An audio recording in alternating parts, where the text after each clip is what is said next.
சூரா பக்ரா 194வது ஆயத்திலிருந்து போர் செய்வது பற்றியான சட்டத்திட்டங்களை அல்லாஹ் தஆலா கூறிக்கொண்டிருக்கிறார்.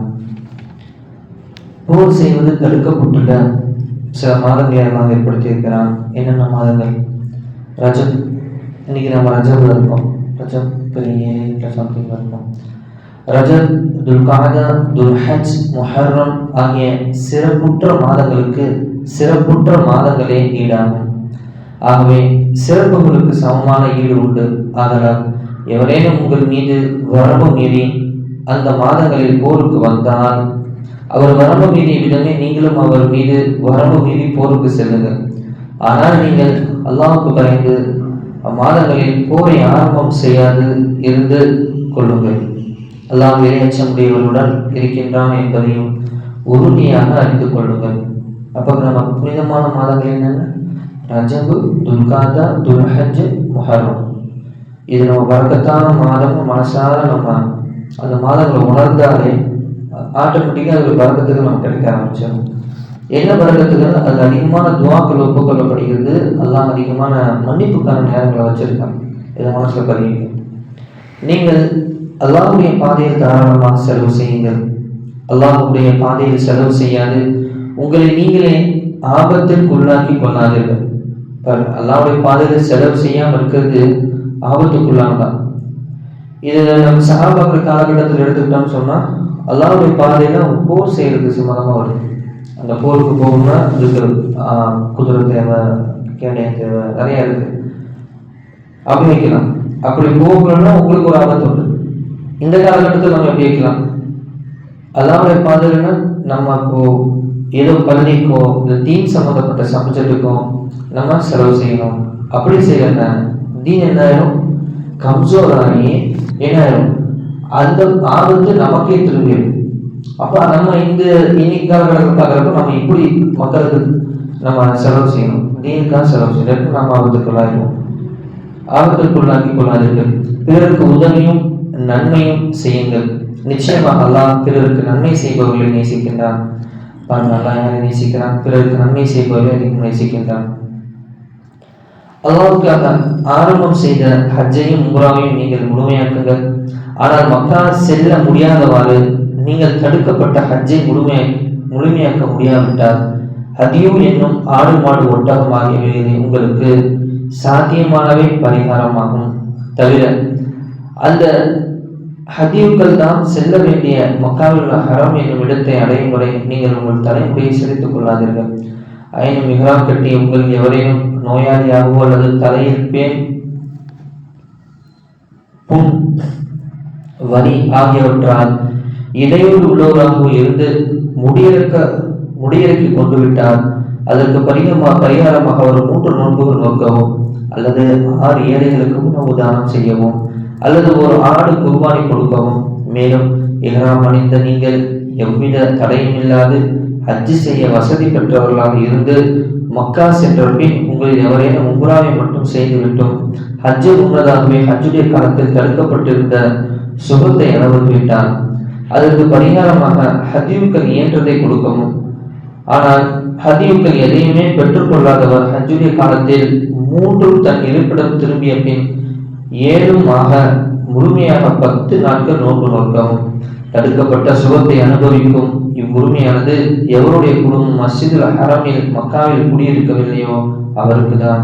ஆகவே நீங்கள் அல்லாஹ்வுக்கு பயந்து கொள்ளுங்கள். நிச்சயமாக அல்லாஹ் குற்றவாளிகளை வேதனை செய்வதில் மிக கடுமையானவன் என்பதையும் உறுதியாக அறிந்து கொள்ளுங்கள். இங்கே பாருங்க, ஒரு அழகான விஷயத்துக்கு போனீங்கன்னா இப்போ ஹஜ்ஜுடைய நேரம், உம்ராவுடைய நேரத்தில் நம்முடைய அமல்கள் முன்பினாகும். நீங்கள் ஏன் ஹஜ்ஜுக்கு பார்த்தீங்கன்னா ரொம்ப ரேட் ஆகுது அப்படின்னு கேட்டால், சில அமல்கள் அந்த குறிப்பிட்ட நேரத்தில் செய்யல அப்படின்னு சொன்னால் உடனே அவங்க நோன்பு வைக்கணும்னா கல்யாணம் கொடுக்கணும். ஆடு மாடு கல்யாணம் கொடுக்கணும். அவங்களுடைய ஏரியாவுக்கு கல்யாணம் கொடுக்கணும். அந்த பரிகாரத்தினால தான் அந்த ரேட் அதிகமாகிட்டே போகுது. அதுதான் பேக்கேஜே பெருசாக வச்சுருப்பாங்க. அதெல்லாம் சேர்த்தே வச்சுருப்பாங்க அந்த இடத்துல. ஏன்னா அந்த ஆடு மாடு ரேட் அதிகம். ஆனால் இங்கே பாருங்க, ஒரு கிரியை அல்லாஹ்வுக்காக செய்ய வேண்டிய ஒரு கிரியை காலங்காலமாக இப்ராஹிம் அலைஹிஸ்ஸலாத்து வஸலாம் காலம் தொட்டு நடக்கக்கூடிய ஒரு அமல். அதுல ஒரு தப்பு நடக்குது. அல்லாஹ் நோம்பு மட்டும் வைன்னு சொல்லி அல்லாஹ்வுக்கான அமலை மட்டும் அல்லாஹ் எடுக்கலாம். ஆனால் அல்லாஹ் என்ன சொல்றான் பாருங்க, நோம்பு வைக்கிறீங்க, சரி நோம்பு முடியலையா, ஏழு பேருக்கு சாப்பாடு வாங்கி கொடுக்கணும். எவ்வளோ அழகு, இஸ்லாத்துடைய அழகு பாருங்க. நம்ம பண்ண ஒரு பரிகாரம் கூட்டத்துக்கு 7 பேருக்கு நீ சாப்பாடு வாங்கி கொடுக்கும், 7 சாப்பாடு வாங்கி கொடுக்கும். இன்னும் சில இடத்துல வரும் 60 பேருக்கு சாப்பாடு கொடுங்க. நோம்பு காலகட்டத்தில் நோம்பு போட்டுட்டோம்னா 60 பேருக்கு சாப்பாடு கொடுக்கும். அல்லது ஏழைகளுக்கு ஆடை வாங்கி கொடுக்கும். பரிகாரமே கொடுக்காது. எவ்வளவு அழகான இஸ்லாம் பரிகாரம். பரிகாரமே இஸ்லாம்ங்கிறதே ஒரு சமத்துவமும் நமக்குடைய சகோதரனும் மேம்பாட்டு கொண்டு வர்றதுதான் இஸ்லாம். அதனாலதான் முன்னோர்கள் எல்லாம் இஸ்லாம் தழுவிட்டாங்க. இவங்க என்னென்ன பேர் வச்சு நம்மளை கூப்பிட்டான், எந்த அந்தஸ்துல வச்சிருந்தான், அவன் சமுதாயத்துல எங்க வச்சிருந்தான்னு தெரியல. இதான் உண்மை. இப்ப பாருங்க, நம்ம செய்யக்கூடிய ஒரு சின்ன தவறா இருந்தாலும் ஏழைக்கு பருவலைக்கு முதமாக அதை மாற்றி அமைக்கிறேன், அங்க சந்தோஷப்படுத்துது, இதை நான் ஏற்றுக்கிறேன் அப்படின்னு நான் கொண்டு வரோம். அப்ப நமக்கு எதுவும் ஒரு பிரச்சனைனாலும், நேற்று தான் நம்ம போன இடத்துல இஸ்மாயில் ஹசன் அவங்க பேசினாங்க. அரபு நாட்டுல ஒருத்தவனுக்கு ஒரு பிரச்சனை, உடம்புல நோயின்னு, அவங்க முடியாது, அவங்க போயிடுவாங்க அப்படின்னு சொன்னா கூட, அந்த ஒரு சீரியஸ் கண்டிஷன் ஆயிட்டாரு அப்படின்னாலும் அவன் என்ன செய்வானா, ஒரு 20-30 ஏழைகள் கூப்பிட்டு சாப்பாடு போட்டுருவான். தேடி கண்டுபிடிச்சான், சிந்தா தான் சாப்பிட்டு அந்த துவா சேர்த்து தான் ஹாஸ்பிட்டலுக்கு போறப்பே ஒரு 5000-10,000 சாப்பாடு வாங்கி கொடுத்து தான் ஹாஸ்பிட்டலுக்கு போவான். அங்கே செக் பண்ணி பார்த்து ரொம்ப சீரியஸா அவங்களுக்கு 2 மாத்திரை கொடுத்து சரியா போயிருக்கிறோம். அவங்க தர்மத்தை கொண்டு தன்னை காத்துக் கொள்கிறார்கள். ஏழைகளை நம்முடைய கணக்கெடுப்புல வச்சிருக்கணும். நம்ம சிக்கிய தந்தர் இருக்காங்க, யார் கஷ்டப்படுறாங்க, எப்பயுமே உதவி செய்யணும். ஏன்னா அது ஒரு பரட்டுக்கெல்லாம் 1-10 சொல்லிட்டாங்க. கஷ்டமான நேரத்தில் குறிப்பா செய்யணும். அப்ப நமக்கு அதனுடைய கஷ்டங்கள் உடஞ்சிடும். அதான் அதான் சொல்றோம் பாருங்க. நீங்க அப்படி உங்களுடைய முன்பின் எதுவும் ஆகுதுன்னா இன்னும் நோக்கு வைங்க, அல்லது ஏழைகளுக்கு உணவளிங்க, அல்லது ஆடு பலியிட்டு அந்த கறி ஏழைகள் தான் கொடுக்கணும், நம்ம சாப்பிட முடியாது. அங்கே போயிட்டு இதையும் புரிஞ்சுக்கணும். அடுத்து ஹஜ், அதற்கென குறிப்பிட்ட சவ்வால், துல்காதா, துல்ஹஜ் ஆகிய மாதங்களில் தான். ஆகவே இந்த மாதங்கள் தான் ஹஜ் என்பது. அவற்றில் எவரேனும் இஹ்ராம் அணிந்து ஹஜ்ஜை தன் மீது கடமையாக்கி கொண்டால் ஹஜ் மாதத்தின் 10ஆம் தேதி வரை வீடு கூடுதல், தீச்சொல் பேசுதல், சச்சரவு செய்தல் கூடாது. வீடு கூடுதல், தீச்சொல் பேசுதல், சச்சரவு செய்தல் கூடாது. நீங்கள் என்ன நன்மை செய்த போதிலும் நிச்சயமாக அல்லாஹ் அதை அறிந்து அதற்குரிய கூலி தருவான். தவிர ஹஜ்ஜுடைய பயணத்திற்கு வேண்டிய உணவுகளை முன்னதாகவே தயார்படுத்திக் கொள்ளுங்கள். ஆனால் நிச்சயமாக நீங்கள் தயார்படுத்திக் கொள்ள வேண்டியவற்றில் எல்லாம் மிக மேலானது இறையச்சம்தான். பயணத்திலே ரொம்ப கட்டுசாதம் கட்டுறோம், எல்லாத்தையும் கட்டுறோம். இது எல்லாம் காட்டிலே எது உங்களுக்கு சிறந்தது? இறையச்ச கட்டுசாதம் தான் ரொம்ப முக்கியம்.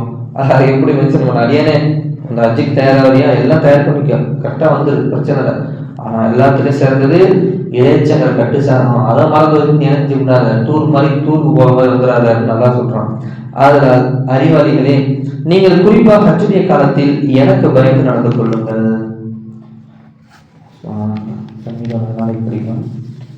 நல்லா எவ்வளவு அழகா தெளிவா பேசலாம் பாருங்க. அப்ப கட்டு சாதத்திலே மிக சிறந்த கட்டு சாதம் குர்ஆன் நல்லா அப்படியே அடியார்களை ஆர்வப்படுத்தி அவங்களை செய்ய வைக்கணுங்கிற ஒரு நோக்கத்துல எப்படி ஒரு யதார்த்தமான அந்த வார்த்தைகள் புரியுற மாதிரி நமக்கு இருக்கு. உண்மையாலுமே அல்லாஹ் ஒரு இடத்துல குர்ஆன்ல சொல்றா, நான் மட்டும் நாடி இருந்தால் இந்த குர்ஆன் உங்களுக்கு புரியாத விதமா இருந்திருக்குன்னு சொல்றோம், கடுமையா இருந்திருக்கும், விளங்குறதே கடுமையா இருந்திருக்குன்னு சொல்றோம். ஆனா நான் உங்களுக்கு அருள் செஞ்சேன், எனவே நான் லேசாக்கிட்டேன். உங்களுக்கு எல்லாரும் படிச்சாலும் விளங்குற மாதிரி லேசாக்கி. இதெல்லாம் கவிஞர்கள், இந்த அரபு புலமை பெற்றவர்கள், இலக்கியம் படித்தவர்கள் மட்டும்தான் விளங்குற மாதிரி இருக்குன்னு வச்சுக்கோங்களேன். என்ன செய்ய முடியும்? நமக்கு தமிழ்லேயே வந்துருச்சு. அதுவும் பாருங்க, இந்த இமாம் ஹஜரத் எழுதினவங்க அப்துல் ஹமீத் பாக்கவி ரஹ்மத்துல்லாஹி அலைஹி ஒவ்வொரு விஷயத்துக்கும் சின்ன சின்ன தர்ஜுமாவே கொடுத்துருக்காங்க, தர்ஜுமா தஃப்சீரையும் கொடுத்துருக்காங்க. அதுதான் ஹைலைட். சில இடங்கள்லாம் எனக்கே புரியல, ஆனா அவங்க பிராக்கெட் போட்டு அதுக்குள்ள என்ன சப்ஜெக்ட் வருதுங்கிறத விளக்குறாங்க. அதான் இந்த எப்படி ஹஜ்ஜை நமக்கு செய்யும் விதமாக நமக்கு அது ஹஜ்ஜான புனிதமான கடமை நம் அனைவரும் அல்லாம் எந்த விதத்தில் அடியான் செய்ய வேண்டும் என்று பெருமான வழிகாட்டுதலோடு இருக்கிறதோ அதன்படி கபலான ஹஜ்ஜி செய்யக்கூடிய பாக்கியத்தை வளரலாம் எனக்கு உங்களுக்கு தந்தல் புரிவானாக. சுப்ஹானல்லாஹ் பிஹம்திஹி சுப்ஹானல்லாஹ் பிஹம்திஹி அஷ்ஹது அன் லா இலாஹா இல்லா அன்த அஸ்தக்ஃபிருக வ அத்தூபு இலைக். ஆமீன். சுப்ஹான ரப்பிக ரப்பில் இஸ்ஸத்தி அம்மா யசிஃபூன் والسلام على المرسلين والحمد لله رب العالمين. صلى الله على محمد صلى الله عليه وسلم. sallallahu ala Muhammad sallallahu alaihi wasallam, sallallahu ala Muhammad ya Rabbi sallallahu alaihi wasallam. Assalamualaikum warahmatullahi wabarakatuh.